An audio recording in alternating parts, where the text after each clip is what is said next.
Bihar board की matric परीक्षा 2025 के परिणाम में मुझे 466 अंक प्राप्त हुए 500 में से। मैंने क्वेश्चन बैंक को कितनी प्रायोरिटी दी थी, chapter wise question bank best होगा या एयर वाइज, कैसे आपको टाइम मैनेजमेंट करना चाहिए, किस तरीके से आपको क्वेश्चन बैंक पढ़ना है जो कि आप भी इतने मार्क्स तक पहुंच सकते हैं, क्योंकि बिहार बोर्ड फेमस है अपने क्वेश्चन को रिपीट करने के लिए।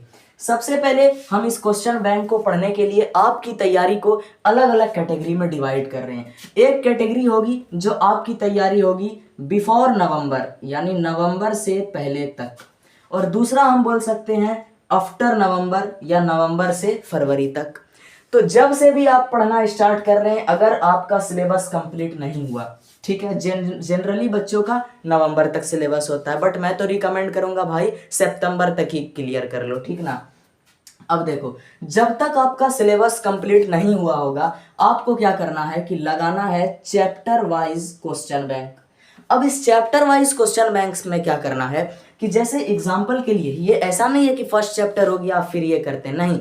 देखो, सबसे पहले तो आपको अच्छे से, अगर आपने उस चैप्टर का एक एक टॉपिक, हर एक टॉपिक क्लियर कर लिया है, तो अब आपको चैप्टर वाइज क्वेश्चन बैंक में उस चैप्टर, उस स्पेशल चैप्टर पे जाना है। एंड उस स्पेशल चैप्टर में जो ऑब्जेक्टिव वाला पोर्शन होगा वो तो आप इजिली टिक आउट कर लोगे, कितना गलत हुआ सही हुआ ये जांच लोगे। असली मैटर अटकता है सब्जेक्टिव में, स्पेशली लॉन्ग क्वेश्चन और शॉर्ट क्वेश्चन में।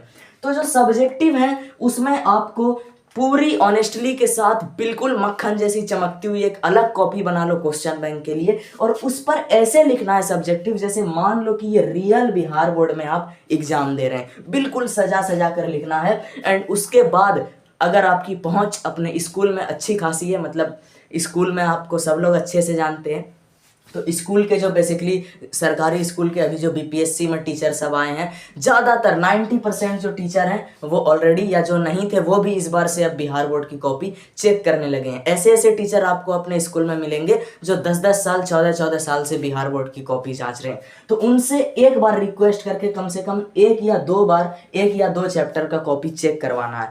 और जैसे ही आप कॉपी चेक करेंगे, अगर आप थोड़े टैलेंटेड हैं तो आपको खुद ही एक अंदाजा लग जाएगा कि बिहार बोर्ड के एग्जामिनर का माइंडसेट क्या होता है, वो किस तरीके से कॉपी चेक करते हैं। सो नेक्स्ट टाइम आप खुद से ही खुद का जांच कर लेंगे। इस तरीके से आपको करना है, ठीक है। और आपको ये कभी फिक्स नहीं करना है कि हमने जो रट लिया, जो याद कर लिया उसी लैंग्वेज में लिखेंगे, नहीं। देखो, आपका जो पढ़ने का तरीका है वो ऐसा होना चाहिए कि अगर 5 मिनट पहले वही क्वेश्चन का आंसर आपने लिखा और फिर 5 मिनट बाद वही क्वेश्चन का आंसर अगर आप लिखोगे, तो ये दोनों 100% मैच नहीं करना चाहिए। बोले तो इसकी लैंग्वेज में 95% बात सेम होगी, इसकी लैंग्वेज में भी 95% बात सेम होगी, बट वो जो 5% कोऑर्डिनेशन है वो आपका हर 5 मिनट में, जितना बार, हर बार एक एक मिनट पे भी अगर वही सेम क्वेश्चन करोगे तो हर मिनट वो 5% की इंप्रूवमेंट आपको लानी है और सोचना है उससे भी बेटर कैसे मैं आंसर को प्रेजेंट करूं ताकि एग्जामिनर नंबर ना काट पाए, ठीक है। चलो, अब हम बात करते हैं आफ्टर नवंबर वाली चीज की, यानी कि जब आपका सिलेबस पूरी तरीके से कंप्लीट हो चुका है, हर चैप्टर पर विद पीवाईक्यू आपका कमांड हो चुका है, तब आपको क्या करना है। तो सबसे पहली चीज जो मैं बोलूंगा वो रहेगा एयर वाइज क्वेश्चन बैंक और एक मॉडल सेट। क्या करना है आपको, अब यहां पर आप टाइम मैनेजमेंट करना स्टार्ट करो। इससे पहले आपने बहुत अच्छे से सजाना सीखा, लिखना सीखा, सब कुछ सीखा। अब आपको यहाँ पर क्या करना है, टाइम को मैनेजमेंट करना स्टार्ट करना है। इस समय में आपको करना होगा कि एक फिक्स टाइम बना लो, जैसे कि बिहार बोर्ड का एग्जाम का ही टाइम ले लो, 9:30 से 12:45। एनी हाउ आपको डेली इस टाइम पर बैठना है और देखना है कि ये जो 3 घंटे 15 मिनट का समय है मेरे पास, इसमें मैं क्या इसके आधे में, यानी 1.5 घंटे में या 2 घंटे में हार्डली से हार्डली सारे पेपर का क्वेश्चन सही सही सजा सजा के सॉल्व कर पा रहा हूं कि नहीं। आपको ये डेली करना है और डेली 1 साल का या 1 शिफ्ट का पेपर लगाना है। और जब जनवरी या एग्जाम से कुछ दिन पहले की बात हो तो आप कोशिश करो डेली 2 शिफ्ट बैठो और डेली आपको प्रैक्टिस कीजिए, क्योंकि जो एग्जाम का लास्ट जो 2 मंथ होता है वो डायमंड मंथ होता है। और ये मंथ कुछ नया पढ़ने से नहीं, कुछ याद करने से नहीं, ज़्यादा से ज़्यादा आपको उत्तर प्रस्तुतिकरण पर ध्यान देना चाहिए, मेरा तो यही सजेशन है। तो इस तरीके से आपको क्वेश्चन बैंक पढ़ना है, ठीक है। और बेस्ट क्वेश्चन बैंक की बात करें तो देखो, ऐसा क्वेश्चन बैंक परचेज करो जहां पर एरर ना हो, यानी कि जिसके आंसर गलत ना होते हो।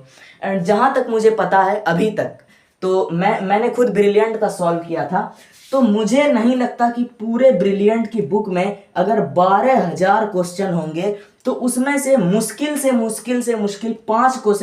5 क्वेश्चन भी ऐसा नहीं मिलेगा जिसका आंसर गलत दिया हो। यानी कि आंसर बिल्कुल ऑब्जेक्टिव का सटीक रहता है। और 90% पब्लिकेशन के साथ यही समस्या है कि जब भी ऑब्जेक्टिव में होना चाहिए ए तो कर देगा सी, होना चाहिए डी तो कर देगा बी। मॉडल पेपर में पूरा चौपट रहता है आंसर की। तो एकदम इस चीज का ध्यान देखिए, मैं ऐसा नहीं बोल रहा हूँ ये लो, जो भी पब्लिकेशन आपको 100% एक्यूरेट आंसर दे उसी का आपको खरीदना है। आंसर की क्या जरूरत भाई, तो देखो सब्जेक्टिव में कभी भी बुक या पब्लिकेशन, चाहे कोई पब्लिकेशन हो, कितना भी अच्छा पब्लिकेशन क्यों नहीं हो, किसी का भी आपको सब्जेक्टिव नहीं देखना है। देखना क्या है, सिर्फ और सिर्फ ऑब्जेक्टिव देखना है, वो भी मैच करने के पर्पज से। और अगर मैं आपको एक चीज रिकमेंड कर रहा हूं, अगर आप 2021 से लेकर 2025 के बीच बिहार बोर्ड के किसी भी ईयर का क्वेश्चन बैंक प्रैक्टिस कर रहे हो, ईयर वाइज वाला, तो आप हमेशा बिहार बोर्ड की जो ऑफिशियल वेबसाइट पर आंसर की जारी किया जाता है उसी आंसर की का प्रयोग कीजिएगा। किसी भी पब्लिकेशन के आंसर की का प्रयोग करने से बचिए,